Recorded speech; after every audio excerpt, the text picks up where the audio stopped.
back to another episode of Scandal Queens. It is me, EB, and we're going back today. We're gonna get into the time machines today. As most of you will know, this weekend is the Super Bowl. If you're in America, you will certainly be having that shoved down your throat at the moment. So I thought it was appropriate for us to get in our little time machine and scoot way on back today to a moment of lace and a lifetime of silence. 2004, right? Picture it. 90 million people sat in front of their televisions, and all of a sudden, it's the nip slip of the century. We're talking Janet Jackson, the Super Bowl wardrobe malfunction that essentially ended her career.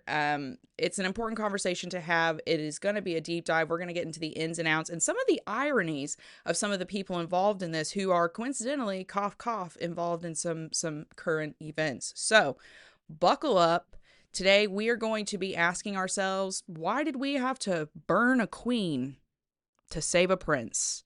Janet Jackson and the Super Bowl wardrobe malfunction. As always, before we dive in, though, let's just take a beat, take a breath, and take a quick temperature check on Hollywood. Let's take a little quick peek at the current scandals, the ongoing controversies, and everything you need to know about the crumbling cults of celebrity. Number one, big right off the top, there's no avoiding it, the Epstein files. Wow, I spent last night going through quite a few files. I looked for some words that I don't think people are really looking for, and wow, was it enlightening.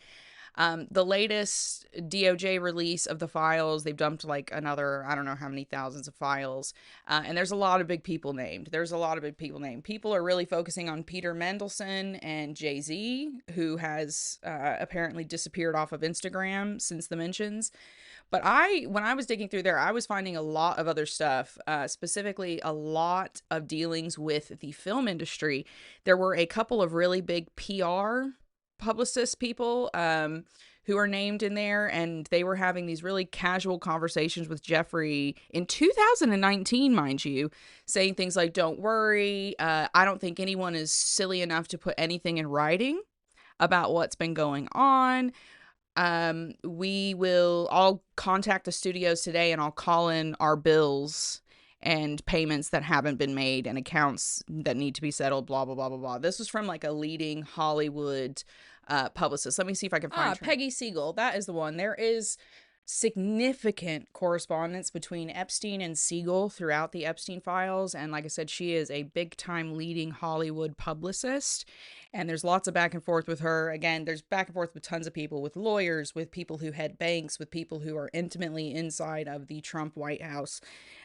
All of these people were working together. So the fallout with Hollywood, 100%, I'm telling you, if you go and read these Epstein files and you read what was going on, you see like the models that they were picking out and the associations that they were making. I can't watch anything now in Hollywood. I see them all as a meat market. To me now, they're all just essentially like a red carpet to me now just looks like an auction block. It's absolutely horrific. It's absolutely disgusting. Of course, there's no charges that have been made, right? Like everyone's doing guilt by association, but if you go and read these emails, it's easy to understand why it's guilt by association. I highly also recommend that if you do decide to go and read these, look through 2019. 2013, 2014, and 2019 have some really, really, really interesting conversations. But yeah, the Epstein files, Hollywood is going down with. Next up, Grammy protests, can't avoid it. It was a big night for anti-ICE protests at the Grammys. Billie Eilish made a stand, Joni Mitchell, Bad Bunny. And there's been some kind of swipe back from it, which has been totally ridiculous and weird and strange to see. We've got celebrities finally standing up, finally saying something, finally doing something positive, or trying to affect positive change with what's happening. And now that they're doing that, there's this weird backlash of people online now saying, oh, you're a celebrity saver. We don't care about ICE anymore. It's all about the pedophiles. And it's just really, really, really disturbing. The internet's been completely divided on it, which is so strange. It's like the comment sections are a war zone over something that you wouldn't have expected them to be a war zone over.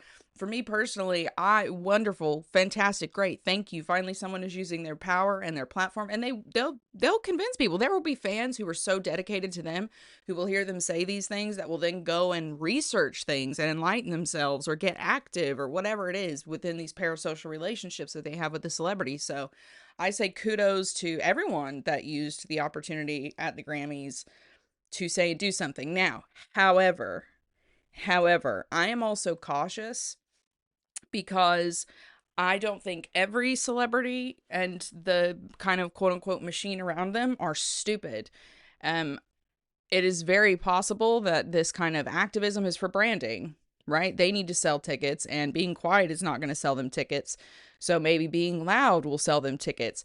Do these people really care about what's going on? Are they actively working to change, or are they just saying things on social media that will get them popular and get them screen time?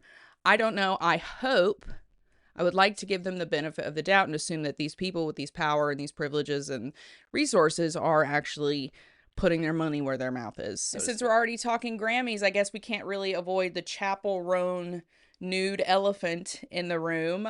Things have kicked off as well about the outfit that Chappell Roan was wearing at the Grammys. It's got the pearl clutchers completely losing their mind, which, allegedly, who knows? Today it's scandal marketing. That seems to be the only thing that gets attention, that sells adverts, is negative stories, scandalous stories in all the wrong ways, all the wrong scandals. None of the ones we should be focusing on. But anyways, people are in an uproar because Chappell Roan wore a nearly nude thing. I don't think anyone should be complaining when Heidi Klum showed up wearing a plastic Barbie bodysuit. That was the weirdest thing ever. I know that she does weird stuff, so it's not really a surprise, but that just didn't, it was not great. And you have to wonder why in 2026 are we still terrified of a woman's body. But at the same time, I am always going to hold Chappell Roan at arm's length. This will now be my confession. I don't trust her. I don't hate her, right? I'm not in any way like making Taylor Swift videos about her, right? Because I don't have any of that proof, but something about her is off to me. So, I don't know. Is the nudity empowering with her? Is it just more of the same from this meat market music industry? I don't know. I'm not really sure. People just really need to calm down. If you don't want your kids to see it, don't let them watch the Grammys, and don't let them be on social media, which they shouldn't be on social media anyways because they're children. It's just something else to bitch about. And last but not least, she can't keep her name or her tits out of the camera. Sydney Sweeney is getting some backlash again for a lot of different reasons. She's launched her crummy lingerie brand, which is funded by Jeff Bezos, after she went to a foam party at his wedding, which is so fucking weird. She is getting backlash for the lingerie thing. She pulled some little stunt where she hung her cheap Amazon bras off of the Hollywood sign, and then supposedly she was going to get in trouble. The whole thing was a staged scammy setup. And then now she's also been filmed on the cover of GQ magazine looking like the blow-up doll that she is. People are trying to say it's still the jeans backlash, but the real backlash was because in the interview, I believe it was Cosmopolitan, in the interview, they said, do you say something about politics? And she says, I'm not into politics. I'm in the arts. Like the most brain dead, vapid, ridiculous. Like I'm not kidding. I think Sydney Sweeney is like dumb. I'm not like making fun of anyone. I don't think she's developmentally challenged. I think she's just stupid. I think she's a dumb person. She has the complete ability and capacity to be a normal person, but I think she's not. I think she's stupid. So the whole thing was just messy. It was a mess. And she's sitting there saying, I'm not into politics. I'm not a political person. But then she is working with, she's working with certain groups and taking photos with their little volunteers and people that they sponsor and support. And it's very specific. I will not name names here. You can go and see what October people she has taken pictures with, but we know what your politics are, sweetie. Don't act like you're a dumb bitch. We all know you're not getting away with anything. So Sydney Sweeney, the internet's favorite villain, yes, for good reason, except she's not a villain. If Sydney Sweeney were in the Batman universe, she wouldn't even be like Harley Quinn. She's not smart enough or skilled enough to even do something like that. She would be, God, like one of the penguins? Like one of the penguins that's just like down in Penguin's lair, I think. Probably somebody like that, or like one of the low-ranking clowns that works for the Joker who gets, like thrown off a building by Batman, or they get blown up when the Joker blows up his own, stuff. Like that kind of thing. She's not even a villain. She's a goon.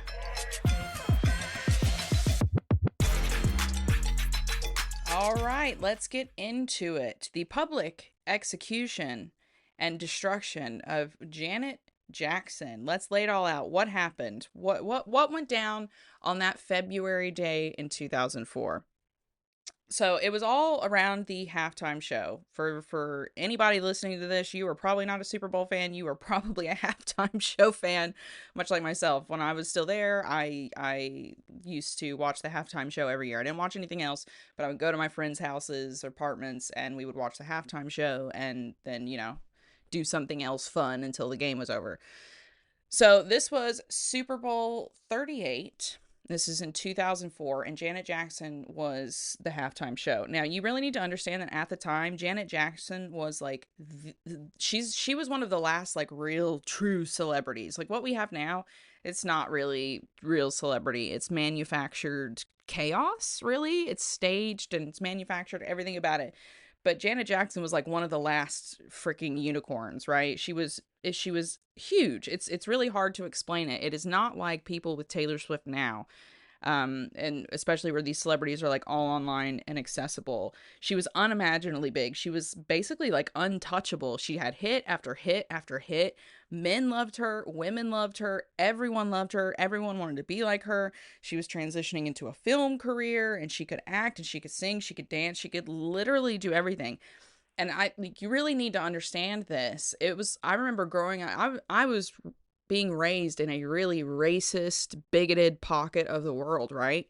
And even in that racist ass Klan loving corner of the world, you would hear these racist fucks. They would say like racist shit, and they'd be like, oh, but Janet Jackson though. Woo, Janet Jackson. Like even like everyone loved Janet Jackson. Like you really have to understand that, okay? So Janet Jackson was doing the halftime show, and Justin Timberlake gets brought out as a quote unquote surprise guest, okay? And Justin Timberlake at the time was on his big rise. In 2003, he was in this Justified phase where it was all about blaming Britney Spears, and he was this victim of a breakup, and he was finally breaking free, and it was, Justin as a solo artist. So he was up and coming, and they were already staging this victim narrative for him, right? To build this huge solo career. So he comes out performing with Janet Jackson. They close with Rock Your Body. As they get to the end of that song, Justin reaches over and he's supposed to like rip off the top layer of Janet's costume, revealing the red bra. She's wearing like a red bra underneath. Well, when he rips it away, the red bra, one side of the red bra also comes away, revealing Janet Jackson's breasts for 9/16 of a second. And they estimated there was probably like 140 million people watching the halftime show at that point. Rips it off, her quote unquote breast is exposed. It was not really exposed, by the way. This is still the story that's being told. They're like, oh, her breast was exposed. She has a big silver pasty on it, like a big silver metallic sun pasty that you don't just wear on your boobs. You can't really wear that comfortably under a bra. So there's obviously some staging going on, okay? And it was not really her breast. Doesn't matter. The whole world freaking exploded after this happened. Like, people are like, oh my God, Janet Jackson showed her boob on TV. Oh my God. And it just became an absolute huge, unimaginably huge scandal. You think Blake Lively texts have been scandalous? No. This was like nuclear. The fallout from there was basically like immediate, especially for Janet. So you had Janet, who's at the top of the world, peak of the peak, the biggest female celebrity, literally like the queen of pop, okay? Les Moonves kind of leads the charge immediately. Les Moonves at the time was the CEO of CBS, who controlled all these channels. he gets pissed. He immediately goes on the attack. He orders a blackout immediately. The channel, CBS, gets fined by the FCC for $550,000. And Moonves freaks out. He has all of Janet Jackson's music pulled from any Viacom owned channel. He has all her music, all her videos, everything pulled from every Viacom owned channel. That's MTV, that's VH1, that's all the music channels. But also, it is a ton of radio stations. So hundreds of radio stations across the world are immediately ordered, stop playing Janet's music. She is immediately blacklisted, and Les Moonves is in the media acting like this is a personal affront to him. It's so disgusting. How could this ever happen? Everything needs to be blacked out, destroyed. Like, he wants everything basically like scrubbed, like this didn't happen and she's going to be punished. Here's the real irony of that, right? The whole time, Les Moonves had been sexually assaulting women, as we came to know. Jean Carroll came out, and I believe Jean Carroll was also involved in a Trump lawsuit. Jean Carroll came out and exposed that she had been assaulted in an elevator by him in the mid-90s. So before this happened with Janet Jackson in 2004, and then 6 other women come forward. 6 other women, I've been sexually assaulted by Les Moonves as well. This whole time, including while he was leading this charge against Janet Jackson, he had been sexually assaulting women. The irony, right? The irony. But Les Moonves, the CEO of CBS, he kind of led this charge, and he was all for having her destroyed. Now, immediately after that, it was the Grammys. And both Justin Timberlake and Janet Jackson got disinvited from the Grammys. Janet Jackson, can you imagine disinviting a Jackson from the Grammys? Unimaginable. They get disinvited from the Grammys right away. The Grammys are like, nope, we're not going to have them here. Well, then the Grammys backtrack, and CBS go to Justin Timberlake, and they go to Janet Jackson, and they say, right, if you will get on camera and do this really humiliating apology, take all the blame, shoulder all the blame, especially Janet, then we will let you back into our good graces and we'll let you come to the Grammys. Justin Timberlake, the spineless, no account blob that he is, immediately accept. Yep, I'll get on camera and say whatever you want me to say. I'm a good boy. Janet says no, because as what's very obvious, again, this is why I brought up the nipple pasty. This whole thing was obviously orchestrated. Okay, they tried to spin the story of, oh no, well, it was just supposed to be a bra that got revealed, but then the bra actually broke. Then why was there a pasty on her nipple? Like a big, metallic, uncomfortable, huge pasty. It wasn't like a nipple ring, it was a pasty, which meant her boob was meant to be exposed. This whole thing was orchestrated, but they wanted it to look like it was Janet Jackson's fault. She was wearing a shitty costume, and she's to blame, and a little bit of Justin. So Janet refuses. Janet's like, I'm not going to go on television and humiliate myself and lie. This is ridiculous. This is absolutely ridiculous. So the Grammys literally block her from coming. She gets not just disinvited, but banned from the ceremony. And Justin Timberlake, who's willing to go on TV, take the deal, apologize, guess what happens to him? He goes to the Grammys that night in 2004. He gets 2 awards, and his career absolutely explodes. It goes through the roof. He becomes the golden boy of pop, and this poor victim who was done wrong by Janet Jackson, he was just a poor innocent bystander, and she trapped him. She trapped him in this horrible scandal that almost took him down. It was immediate that the PR around him was framed this way. Meanwhile, because Janet refused to go on television, lie, and humiliate herself about the whole situation, which was freaking ridiculous. No one should have even justified, like, the conservatives who were so upset about seeing a freaking nipple cover. She gets blacklisted from everything. She's dropped from a ton of projects. She had been working on a Lena Horne biopic. She gets dropped from that. She has an album that comes out a month after all this, Demita Joe, and it's a really good album. It's a super solid album. I highly recommend go and listen to it, but it tanks. And it tanks because Viacom continues to blacklist her, which means no television, no MTV, VH1, none of those, Much Music, Fuse, nobody will play Janet Jackson's videos for the new singles, and none of the radio stations will play the singles either, which means unless you were a dedicated fan who was following along, or you happen to be in one of the early forums and the email clubs and stuff that some of these celebrities had, You wouldn't know. How would you know back then? You wouldn't have known. There was just no way to know unless you saw like a late night advert. So the album tanks, even though it's a solid album, it's a good album. And she is painted throughout the media for like a year after this. I remember people just would not stop. And years after. I mean, still to this day, people talk about it.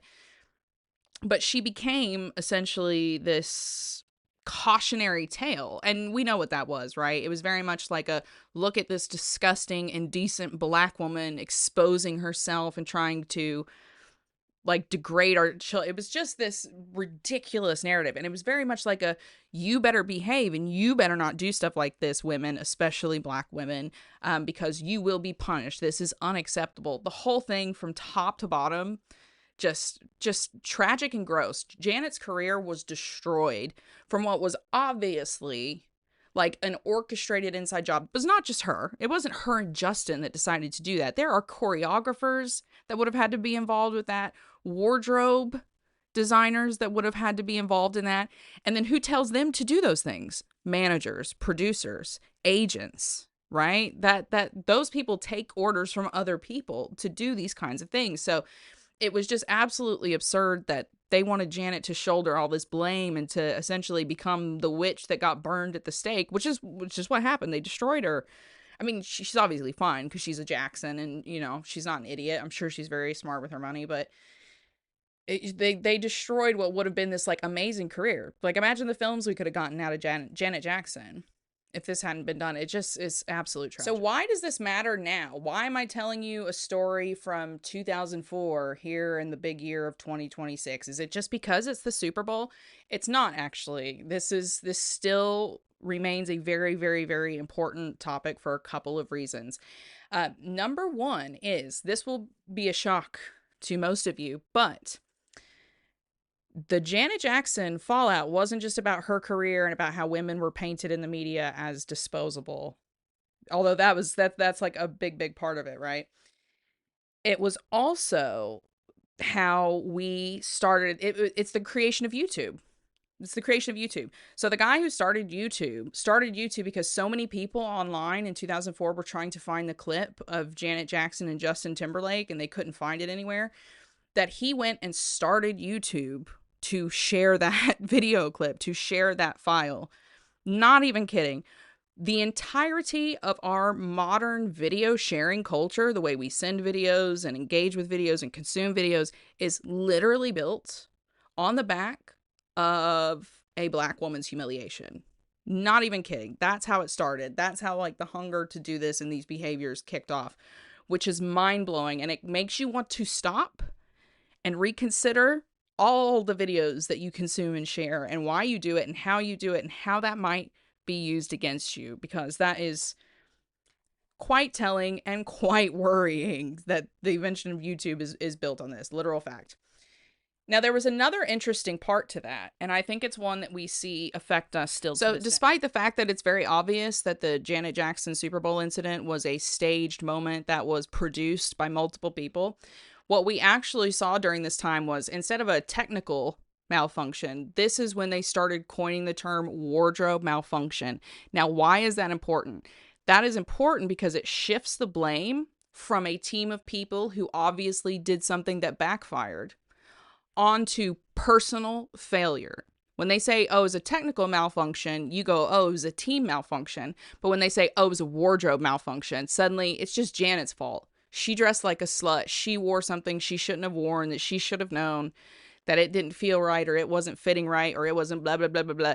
That is when we start to see this shift to personal blame of celebrities, where we start to see them literally be commodified as punching bags, as targets for the audience to dispose of and consume. But what is the real kicker? Like, what is the real takeaway of this incident, of the 2004 Super Bowl?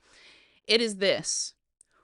Beyond a doubt, it is one of the clearest and most black and white, and kind of, it was high stakes for Janet, but it moves away from some of the heaviness of like Weinstein. But essentially, the Janet Jackson, Justin Timberlake Super Bowl scandal event displays the institutional protection of men in the industry, in the entertainment industry, in every freaking industry. You can apply it to anywhere. But that is how the cult of celebrity works. And that's how it continues to work in so many ways these days. I mean, just look at Brad and Angelina, the way he has been painted as this like great, wonderful, superhuman, fun, wonderful husband, father guy. And he's a piece of shit who beat his kids and his wife, right? We see this clearly with Justin Timberlake and with Janet Jackson. How the cult of celebrity, it protects the quote unquote protagonist and then discards the distraction, literally sets them up to be consumed by the mob. That's what happened here. Justin Timberlake was immediately framed as the protagonist, the poor white man against this evil, slutty black woman, misogynoir all over the place. But that was it. She became disposable. She was the punching bag. Go and get her, folks. Put her in the stocks. Throw tomatoes at her. Very Quasimodo, Hunchback of Notre Dame, tied to the wheel at the end of the festival energy.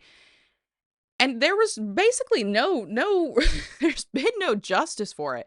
I mean, it took Justin Timberlake eventually apologized for it, but it took him 17 years. It took him 17 years to apologize for it. And like, what does that do?